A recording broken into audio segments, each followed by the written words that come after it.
Halo, halo, apa kabar? Assalamualaikum warahmatullahi wabarakatuh. Senang sekali saya Harsuno Arif dari Forum News Network bisa kembali menjumpai Anda semua. Dalam beberapa hari ini, banyak sekali orang yang bertanya-tanya mengapa APBN kita, postur APBN kita yang biasanya itu dipublish itu setiap bulannya itu sampai sekarang belum bisa diakses oleh publik gitu. Padahal ini yang untuk Januari saja ya, dan ini sudah bulan Maret tiba dan itu juga belum dipublish. Dan ketika ditanya ya ini Kementerian Keuangan tidak bisa menjawab secara spesifik apa sih kenapa penyebabnya kemudian tidak bisa diakses. Nah, kemudian orang menduga-duga apa ada kaitannya dengan soal penghematan dan sebagainya. Saya membaca komentar dari ahli fiskal yang sering saya wawancarai juga di Kompas ID itu dia makanya ini berkaitan dengan tentu saja perubahan postur anggaran yang dilakukan berupa efisiensi oleh pemerintahnya Prabowo. Apakah cuma sekedar itu atau ada hal-hal lain yang jauh lebih serius? Ini kan orang sekarang bertanya-tanya soal kecurigaan semacam itu. Oke, kita langsung ngobrol dengan Prof. Awalil. Assalamualaikum, Prof.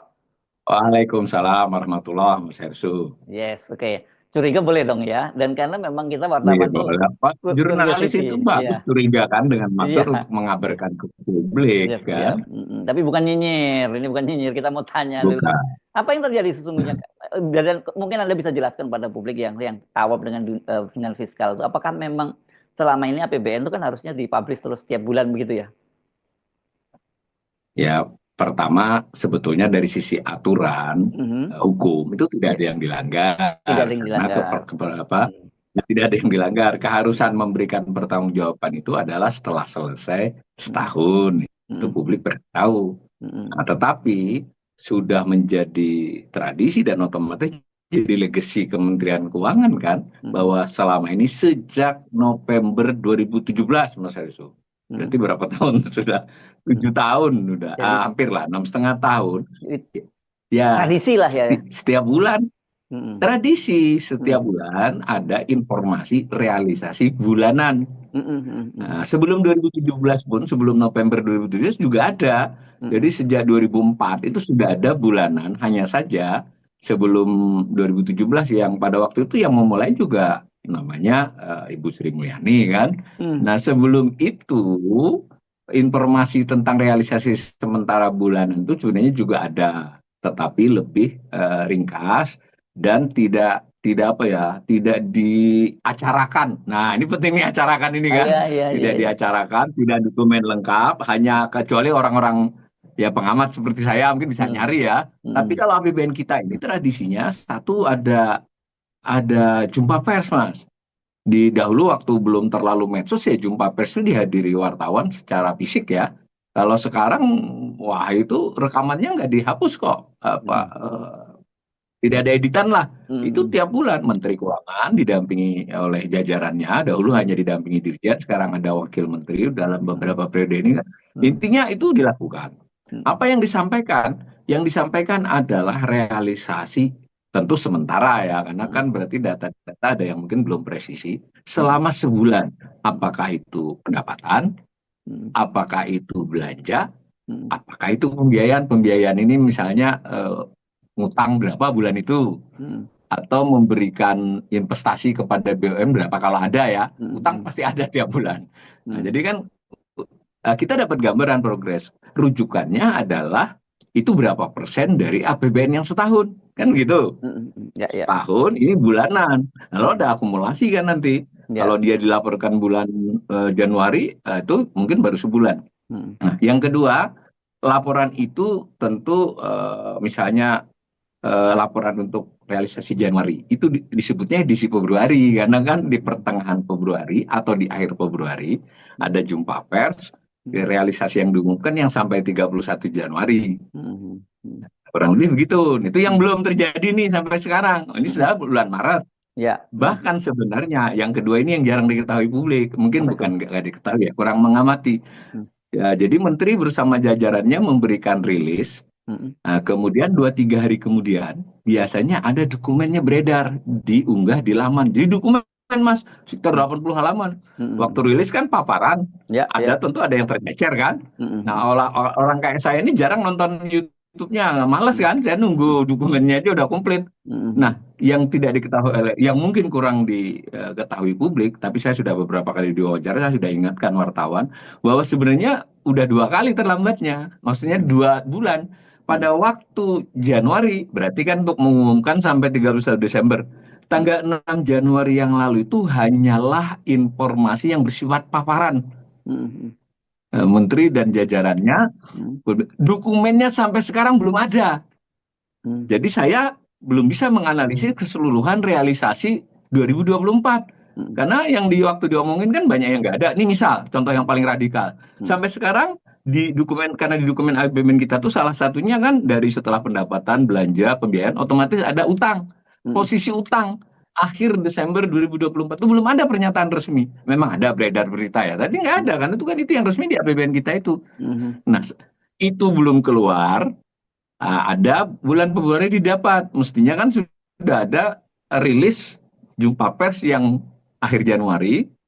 Dan juga dokumennya. Jadi dari sisi jumpa persnya sekali yang belum ada. Tapi dari sisi dokumennya itu sudah 2 dokumen nggak ada. Nah, ada alasan yang dikembangkan. Salah satunya itu yang lucu menurut saya. Mungkin bukan dari Bu Menteri ya, dari jubir kementerian itu. Ada kesibukan loh. Memang 7 tahun selama ini nggak pernah sibuk Kementerian Keuangan. Dan itu juga melewati tahun awal loh ya. Kan di tahun-tahun 2020 kan awal. Bahkan dahulu sebelum ada APBN kita, yaitu tetap ada informasi itu. Sekarang nggak ada sama sekali.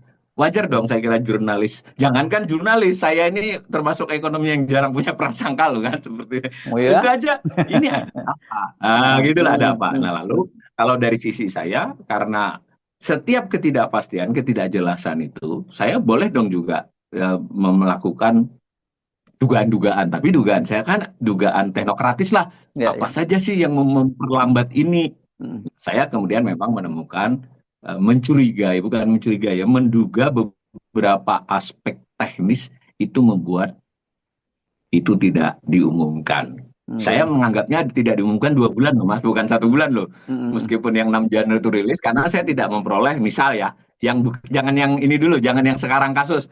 Harusnya kan sampai akhir 2024 tuh realisasi sementara tuh saya bisa dapat dong. Berutangnya itu berapa? Posisi utangnya berapa? Kemudian belanja kan ada macam-macam belanja tuh, belanja pegawai, belanja bunga, itu belum ada loh Mas. Dirilis 6 Januari waktu paparan tuh nggak ada. Padahal orang kayak saya, itu kan nganalisisnya setahun ini belanja pegawai berapa, bayar bunga utang berapa. Lalu saya juga bisa menghitung. Kalau rasio perpajakan kebetulan diomongkan, tapi rinciannya enggak. Saya kan harus belajar juga rinciannya untuk analisis. Kira-kira gitulah. Ini yang terjadi begitu, Mas. Yang terjadi yang jelas Kementerian Keuangan tidak melanggar aturan manapun, tetapi dia melanggar tradisi yang sudah dia ciptakan sendiri, dan akibatnya banyak. Itu artinya pastilah orang menduga-duga. Kalau yang menduga cuma, mohon maaf, rakyat biasa, mungkin nggak banyak. Tapi bagaimana kalau yang menduga tuh orang yang main saham, orang yang mau masuk investasi. Soalnya jadi serius. Wah, ini jangan-jangan pemerintah nggak punya duit sehingga nggak diumumkan, kan? Kalau nggak ngelaporin sebulan, utangnya mungkin kebanyakan, misal. Jadi juga yang nggak punya duit, kebanyakan utang, bisa gitu yang takut. Nah, bisa kan? Lo bisa, memang bisa dibaca begitu. Bukan hanya yang Januari loh, yang sampai Desember itu. Saya belum lihat. Jadi artinya sebenarnya ini Desember, Januari, dan ini kan udah Maret, harusnya udah Februari juga dong berarti. Tapi biasanya pertengahan sampai pertengahan akhir. Jadi nanti hari ini tadi ada info di media itu bahwa katanya Kementerian Keuangan minggu depan berarti tambah 7 lah dari sekarang. 15-an. 17. Berarti dia akan merapel 2 itu dari sisi rilis, harus merapel 2 tuh kondisi Januari dan kondisi Februari. Dari sisi dokumen saya masih akan kejar terus. Kalau dokumen tidak dikeluarkan, karena rilis itu begini, ini buat para pemirsanya Mas Hersu ini. Kalau rilis kan kita bisa suka-suka nih, yang mau kita tampilkan apa, yang tidak ditampilkan apa, dan umumnya juga wartawan juga nggak sampai kepada Ya kan bukan ekonom dia kan. Ya, Lah ekonom jadi dan buat saya nggak punya waktu untuk ya nggak melakukan punya ini. waktu sempat berapa 15 menit. Padahal Hmm. menurut saya yang ketika rilis 6 Januari lalu saja tentang 2024 Hmm. itu banyak hal yang tidak diinformasikan ke publik. Saya Ya. contohkan sederhana posisi utang itu loh. Hmm. Hmm. Berutang berapa selama 2024? Hmm. Posisi utangnya berapa? Hmm. Itu kan sangat penting sekali. Ini nggak diumumkan. Harus Oke. nunggu dokumennya. Hmm. Nah, Ya, ya, ya. Nah, jadi oke, sekarang tadi Anda kan sejak awal menyatakan bahwa Anda punya dugaan dan ya, ya dugaan Anda ini dugaan sebagai seorang profesional begitu ya, bukan ya sekedar seorang ekonom pengamat ya fiskal. bukan hanya sekedar nyinyir saja dan itu Bukan cukup ini. beralasan ya. Dan juga saya tidak cari tahu secara politik, Mas. Tidak Oke. cari tahu Ya. juga orang dalam. Pokoknya murni berdasarkan Nah, angka-angka saja. nah kan nah kita bisa menduganya kan pasti ada perubahan postur anggaran ketika kemudian dilakukan Ya, penghematan kan, efisiensi itu. ya, Apakah ya. kira-kira kaitannya dengan itu? Ya, itu dugaan paling kuat salah satunya itu. Tetapi di sini agak rumit. Hmm. Karena pada waktu di Inpres dikeluarkan, kan pertama Inpres tuh Mas. Mm-mm. Dari Inpres nomor Prabowo 1 untuk tahun dua ribu penghematan. dua puluh lima itu ya. Hmm. Ya, tanggalnya 22 Januari. Hmm. Nah, 2 hari kemudian Menteri Keuangan buat surat edaran Mm-mm. 24 nih. Mm-mm. Secara praktis itu edaran itu berisi kurang lebih lakukan Kementerian Self Assessment dengan acuan ini. Berarti Mm-mm. Kementerian bekerja nih mulai 25 Mm-mm. kan, 24 Mm-mm. aja tuh.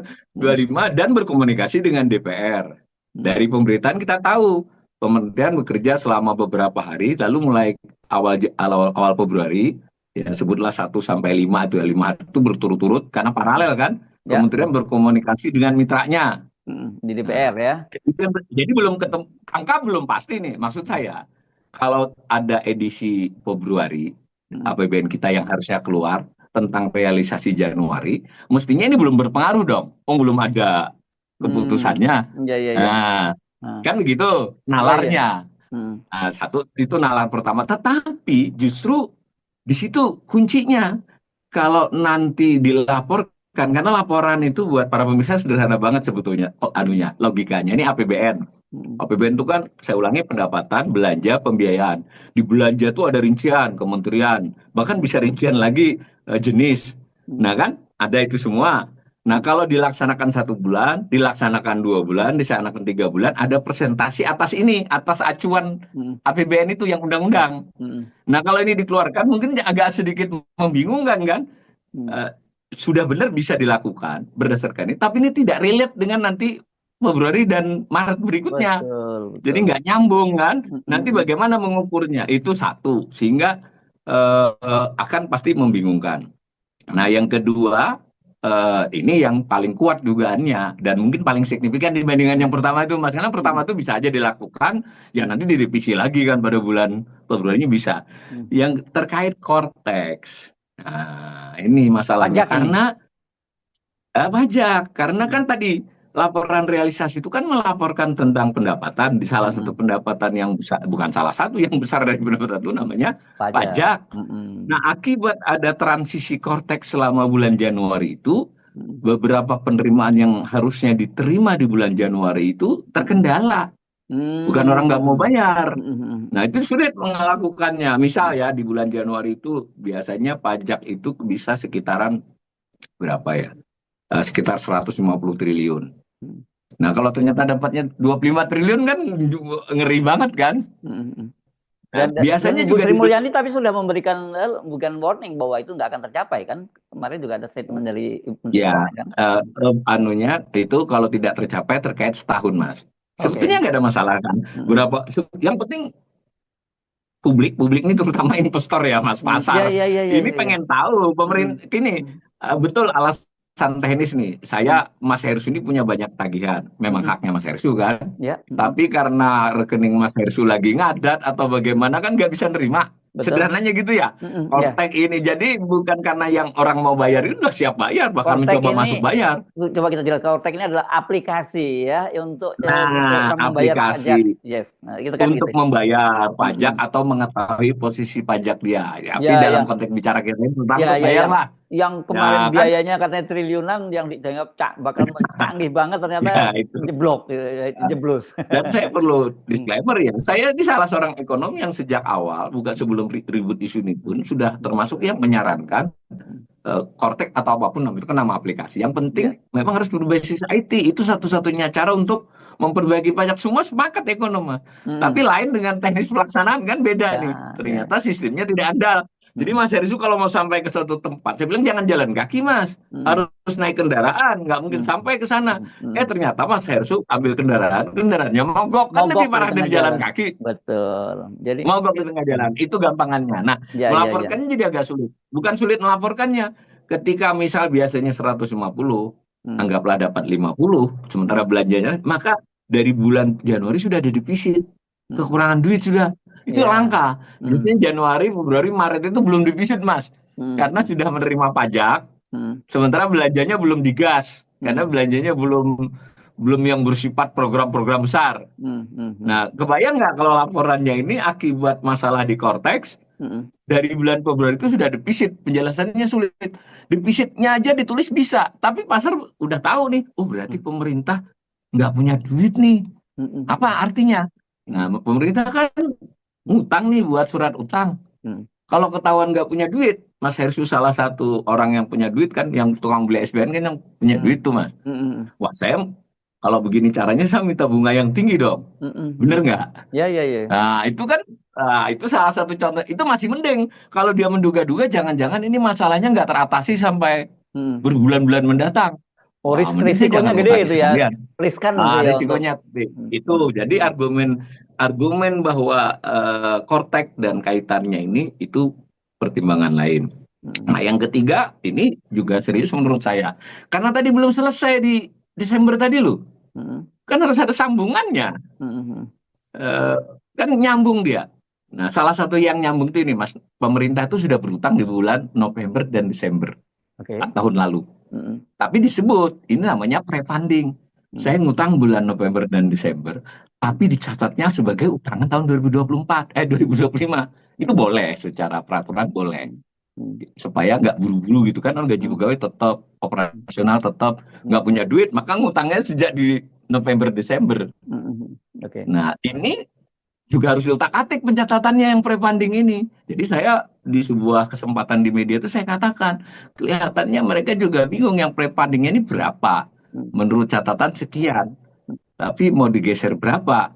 Hmm. Nah, semacam itu Mas. Jadi artinya ada kesulitan menurut dugaan saya. Tadi saya katakannya dugaan ya. Hmm. Makanya kita butuh penjelasan dari pemerintah. Tiga hal teknis ini membuat penyusunan laporan itu menjadi kesulitan. Karena kalau laporannya terbaca apa adanya, kelihatannya akan buruk buat pasar. Hmm. Kalau dipoles, polesnya harus konsisten. Oh, Konsisten dengan yang terdahulu, dan ya, ya. konsisten ke depan, Mas. Yang Hmm. penting ini yang ke depan. Nah, Hmm. besok di Februari, Maret, bagaimana menyusunnya? Hmm. Hmm. Nah, Hmm. itulah menurut saya yang serius-serius dari Hmm. APBN kita ini. Ya, oke. Ini pun kalau Hmm. 2 minggu lagi dia seminggu depan akan mengumumkan, Hmm. berarti umumannya harus dua dong. Ya, Harus untuk bulan Januari dan bulan Februari. Secara Februari. lisan loh, secara Hmm. dokumen masih punya utang di bulan untuk yang edisi Januarinya. Hmm. Jadi nama edisi itu selisih sebulan ya. Dia Ya. yang belum keluar itu edisi Februari dan edisi Maret. Hmm. Nah, untuk posisi sebulan sebelumnya. Ya. Kalau misalnya ini diumumkan pun, Hmm. ya kan jadi bagaimana istilah Mas Hesu tadi benar itu postur. Hmm. Tapi postur nggak lu pakai postur yang mana ini? Hmm. Karena kan belum diputuskan juga. Kita baru sampai sekarang hanya membaca Inpres, membaca Perpres, membaca berita, membaca informasi rapat di DPR. Kita belum punya dokumen belanja yang baru, Mas. Hmm. Yang persisnya berapa? Jadi saya ingin katakan kepada pemirsa, apapun pengumuman pekerjaan umum sekian, makan berita, itu masih rumor. Kalau buat ekonom, ya semua, apalagi sekarang, rumor Ah, tidak hanya oleh orang ya. Oh, ah. menteri ngomong apa aja, dia besok dia bisa ralat kok. Iya, iya, Nggak jadi iya. bisa jadi pegangan. Hmm. Kemarin itu informasinya keliru. Nah, Hmm. gitu. Ini yang Hmm. paling baru nih, menyimpang sedikit. Hmm. Menpan RB bilang bahwa itu pengangkatan CPNS Pengangkatan, dan betul. PPPK Ya, ditunda. Iya. Berdasarkan kesepakatan dengan Komisi 2, ngamuk Komisi 2-nya. Heeh. Kami tidak sepakat kok. Iya Coba. iya iya iya. Kayak begini bagaimana? Dan mau manggil menterinya lagi. Itu kan krusial Tapi saya kira, sekali kan. dugaan saya juga ini bukan menyimpang juga, karena itu kaitannya pasti juga dengan anggaran juga kan? Nah, jadi makanya lalu banyak yang menganggap kesulitan penyusunan laporan ini adalah karena ketidakpastian alokasi kan. Ya, iya Mungkin iya. yang Februari bisa dikeluarin Mm, berdasarkan yang lama saja. mm, Tapi yang untuk Februari, maksudnya edisi Maret, mm, itu mestinya kan harus sudah tergambar tuh. Kalau enggak, isu efisiensi ini kan omon-omon. Nah, ini mm, susahnya. mm, Sebagai isu dia omon-omon, mm, sebagai kekuatan hukum belum ada kekuatan hukumnya, Mas, belum ada mm, kekuatan hukumnya loh. APBN itu masih yang sama, tetapi mm, secara praktek kita sudah dengar kabar dari para orang mm, kementerian, ya orang tengah lah, ya orang yang nggak terlibat politik. mm, Listrik cepat dimatiin, mm. air galon nggak boleh. Ini simpel banget, artinya ini indikasi kan. Kalau dulu boleh pulang bawa apa itu namanya, di tempat minum diisi dengan Tumbler. air yang itu nggak boleh sekarang. Mm, mm, Ya artinya itu yang sepele gitu, apalagi yang gede kan. mm. Nah, maksudnya secara praktek penghematan dilakukan, tapi secara hukum belum ada. Kan Ya, bagaimana ini melaporkan ini? mm. Ini jadi Kan saya kira APBN itu saya kan ada ingin undang-undangnya ya. APBN itu kan untuknya pakai undang-undang. undang-undang. Apakah bisa kemudian diubah begitu saja dengan impres dari Iya, itu kan? kalau pendapat saya nggak bisa. Kan Jadi hierarki hukumnya bisa kan gitu ya. untuk Hierarki undang-undang kan lebih tinggi ya kan. undang-undang. Hmm. Iya, dulu ketika COVID kita bisa merubahnya dengan Inpres, Mas. Ya karena Ya, emergensi kan. Dan tapi dipayungi oleh kondisi darurat dan ada ya, undang-undang payungnya, undang-undang COVID kan. undang-undang COVID, Nah, betul. tapi berkeputusan sebetulnya ketika sudah 2022 yang tanpa COVID pun Oh iya iya iya. itu masih Ah. pakai Inpres juga ya, Mm, tapi mm, oke mm, lah, masih masuk akal. Lagi pula Inpres itu tidak merubah banget yang 2022, hanya mm, geser-geser. Lah ini mm, dia mau pakai payung hukum apa coba? mm, Karena melanggar undang-undang. Melanggar undang-undang yang dilanggar itu undang-undang APBN yang menetapkan 2025. Jadi waktu mm, ditetapkan 2025 bentuknya undang-undang. Ada mm, pasal-pasalnya, Mas. Nah, mm, dan pasal-pasal yang berulang itu artinya sama dari tahun ke tahun. Salah satunya begini, mm. kalau ada realokasi yang sifatnya antar kementerian lembaga itu harus APBN perubahan. Iya ya, APBNP Bahkan kan harusnya antar, ya. Iya ya. nah Mm, ya, mm, antar eselon 1. mm, mm, Jadi maksudnya nggak usah kementerian, mm, karena mm. nomenklaturnya beda itu. Di Iya iya iya. eselon 1 itu ada Mm, nomornya. mm, Lah ini berapa banyak yang mau diterabas? Mungkin ini juga kesulitan di mm, APBN kita mau dilaporkan itu kan. mm. Ya. Itu Mas. Jadi menurut saya terlepas dari ini bukan soal sibuk atau soal nanti Mm, kami juga akan umumkan, bukan, dan juga bukan sekedar melanggar tradisi. mm, Ini layak diduga bahwa terjadi konsolidasi anggaran yang meragukan banyak mm, pihak. Jadi mm, mm, mencoba ditata sedemikian rupa mm. supaya supaya cocok gitu loh. Karena kebayang nggak Mas kalau ternyata dari laporan itu Eh, ternyata mm. beban utang kita tuh gede banget, Gede utang kita banget ya. sudah Mm, banyak, mm, duit nggak ada, mm, kan serius itu. mm, Nah, tadi saya kececer sedikit ketika 2024 dilaporkan, itu kan mm, akan ada sisa lebih anggaran. mm, Nah, sisa lebih ini lalu mengakibatkan SAL. Kita pernah diskusi di Mas Hersu ini. Itu penting juga. mm. Kalau memang ada SAL yang akumulasi, silpanya ada loh.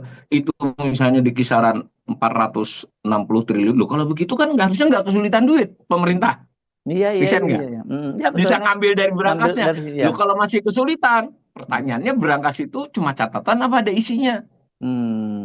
Kalau kalau Nah, kalau cuma catatan nah, gimana duitnya gitu. jadi ya ada isinya, ada isinya. Ternyata yang cashnya sedikit, yang lain tuh adalah surat berharga. Ya kan nggak langsung cair. Ya ya ya ya. Dan surat yang dimiliki berharga pun itu sebenarnya surat dirinya sendiri. Jadi Hmm, sudah diutang sendiri oleh pemerintah. Nah, kayak begitu itu kan hmm, mungkin buat publik itu nggak banyak tahu, tapi hmm, buat ekonom, dan yang penting bukan ekonom mah nggak penting juga, kita cuma ngomong hmm, pelaku pasar. hmm. Jadi setiap perusahaan-perusahaan besar asing apalagi itu pasti punya analis-analis yang dia tidak tampil di publik. Tapi dalam detail begitu jauh lebih pintar dari saya. Kebayang nggak, mereka ini kan nggak bisa dibohongi, Mas. Dia Resesif ya kasih mereka angka ya begini, gitu.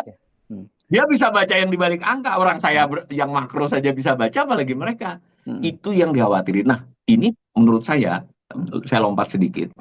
kan udah dengar berita bahwa rating kan, jadi lembaga-lembaga internasional terutama lembaga-lembaga Pemeringkat ya. keuangan utama itu memberi pemeringkat, dia bisa memberi peringkat surat utang kita, bisa memberi pemeringkat saham kita, bisa memberi peringkat investasi, tiga itulah kadang digabungkan.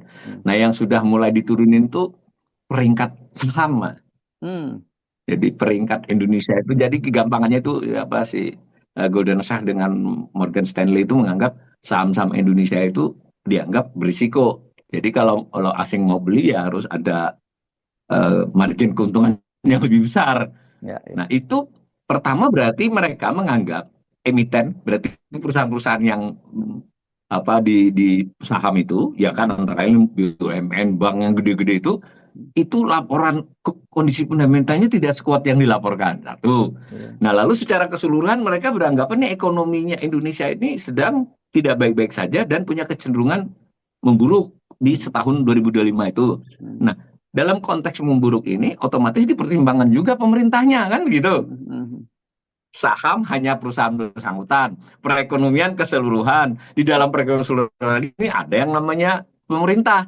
Dia cek juga kan, oh pemerintah ternyata pemerintah Indonesia lagi kesulitan fiskal, itu terkait. Jadi berarti kan sebelum isu APBN kita yang kita kenceng-kenceng ini sudah berturut-turut ini. Ya itu. Pasti Kan jadi pertimbangan. Kita 3 tahu kemarin kan soal ketika kemudian indeks harga saham gabungan kita keterbakar merahnya, rapotnya merah itu. Orang kan banyak mainkan dengan Danantara gitu. Tapi ternyata ada persoalan lain juga, persoalan ini juga bisa berpengaruh. Ada. Ya Danantara ini kalau dalam konteks pembicaraan kita ya Mas. Tadi ini kan kita ringkaskan pembicaraan kita tadi. Ini ada ketidakpastian dalam kondisi fiskal. Salah satu penyebabnya tidak dilaporkan kan, bahwa ketidakpastian karena kita tidak punya informasi. Mau dibilang baik-baik saja ya kita butuh bukti baik-baik sajanya, mana laporannya. Nah pada posisi begitu ada Danantara. Dan Danantara salah satu yang diomongkan mengambil bagian yang ini. Betul. Bagian yang mana? BUMN. BUMN itu kan harus setor. Coba ini tadi postur tadi. BUMN itu harus disetor keuntungannya, sebagian keuntungannya. Dividennya ya. Setiap tahun. Nah, kurang lebih kemarin itu 85 triliun, tahun 80 triliun, sekarang mau diminta 90. Ini mau diambil semua oleh Danantara. Berarti kan di posturnya pemerintah itu pendapatan berkurang 90 triliun. Benar nggak? Itu dulu ya, yang clear ya. Nah, belum lagi aspek lain kan terkait Danantara. Jadi ini ketika diumumkan, kita sedang dalam posisi kredibilitasnya menurun. Ada ide baru yang mengganggu juga ini. Dan ini bisa ditambahkan tadi bahwa bagaimana postur APBN yang sudah dirubah nanti kan harus menghilangkan pendapatan negara bukan pajak yang 90 triliun tadi. Ingat kan gini, APBN yang disetujui ini belanjanya 3.621 Mas. Pendapatannya 3.005. Di antara 3.005 itu ada bagian laba BUMN 90. Berarti kan kurang dari 3.005 dong. Karena 90-nya mau dipindah.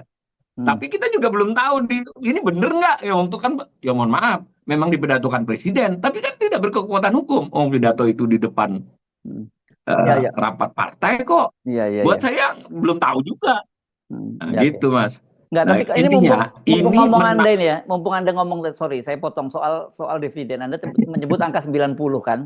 Tapi sebelumnya kan sempat disampaikan bahwa Pak Erick Thohir ngaku akan setor dividen 300 triliun dan 200 triliun diambil Pak Prabowo. Itu yang mana lagi ini jadi? Nah, makanya itu yang tadi saya nanti jelaskan sedikit, tapi untuk di depannya saya bilang itu kan menambah kekisruhan informasi dan ketidakpastian. Betul. Kalau publik mungkin dengar biasa aja, tapi kalau yang bisa ngitung, ya pasti ngitung ini bingung. Nah, orang 90 aja saya bingung. 90 aja saya bingung karena sampai jurnalis senior aja bingung kan gitu.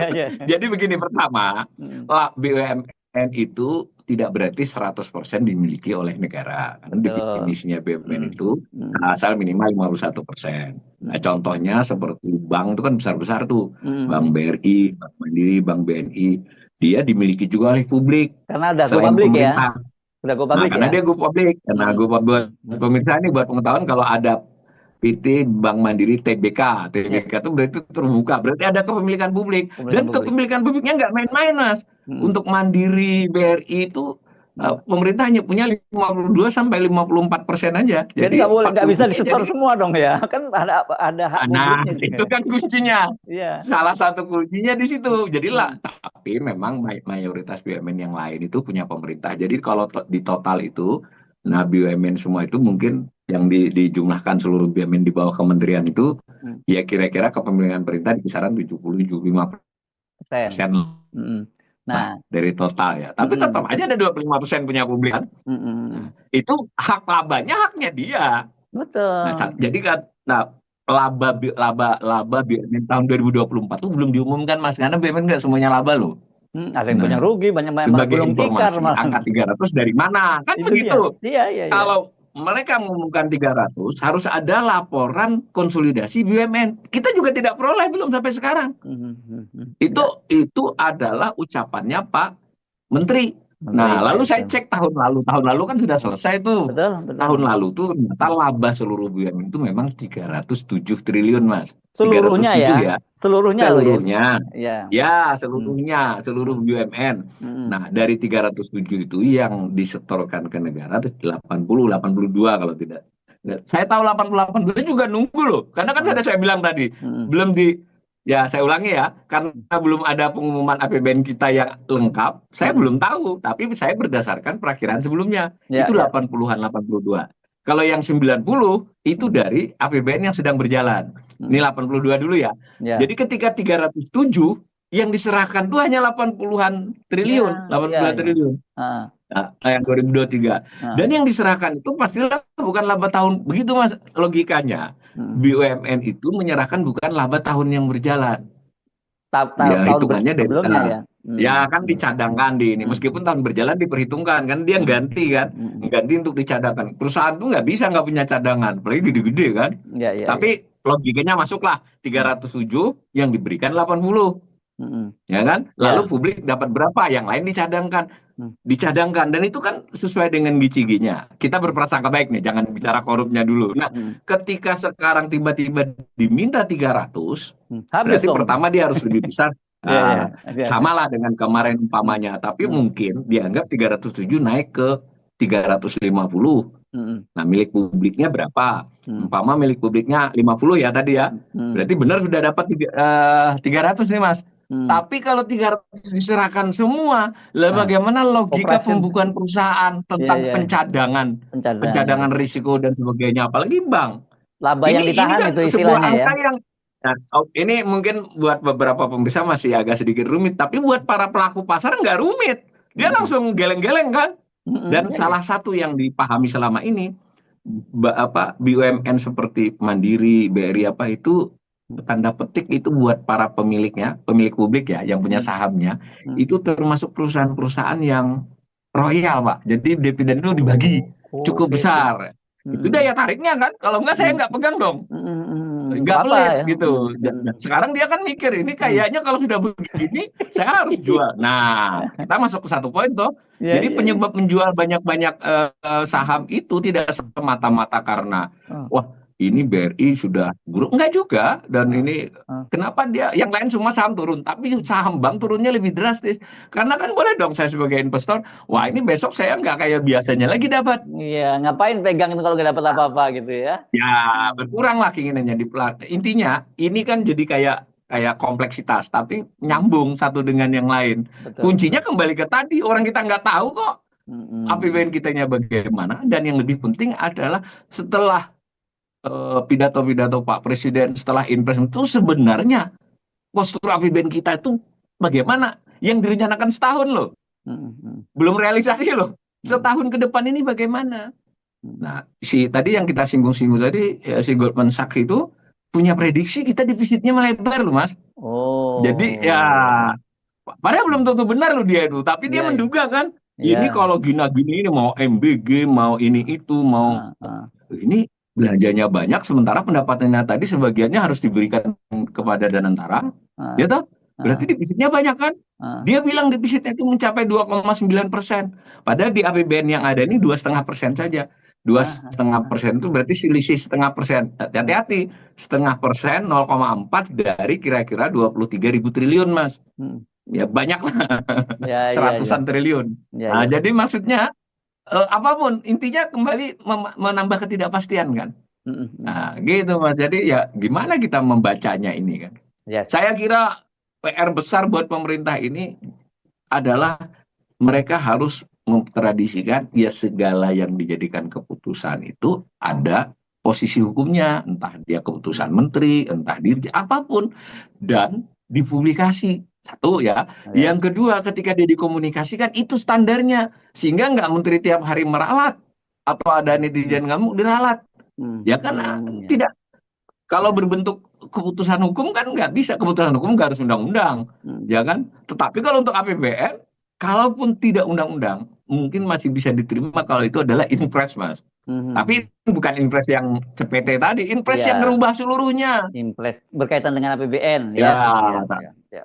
Oke. itu, nah, maka kembali ke muara pembicaraan kita tadi, itu Ah, mungkin sedang disusun oleh para ahli di sana kan, ah, ah. tapi masih bingung mereka ini kan nyusunnya bagaimana. Nggak benar, saya Oke. itu ya Mas Enso tahu lah, Hmm, saya kan melototi APBN ini sudah ya. 15 hampir 15 Oke. tahun ya. Saya Jadi, bingung sendiri sudah mulai. oke. Berarti kita tunggu seminggu sampai 10 hari lagi ya. Nanti kita tunggu kalau kalau Iya, syukur kalau keluar nanti kita akan bahas seperti apa. Tapi ya. kalau nggak keluar juga mesti mulai Tapi waspada, gitu ya. iya, tapi dugaan saya nih Mas, kalaupun mereka umumkan kembali hanya lisan dan verbal, dokumen belum akan dikeluarkan. Ya. Nah kalau Oke. verbal dipilih yang bisa diumumkan, Oke. kita bisa diskusi lagi. Ya. Mungkin nanti saya akan siapkan PowerPoint, jadi yang tidak diumumkan itu yang apa saja selama Yes. ini. Itu kan menarik Oke. mungkin, supaya Yes. publik tercerdaskan, gitu Mas. Oke. Terima kasih Prof. Awalil.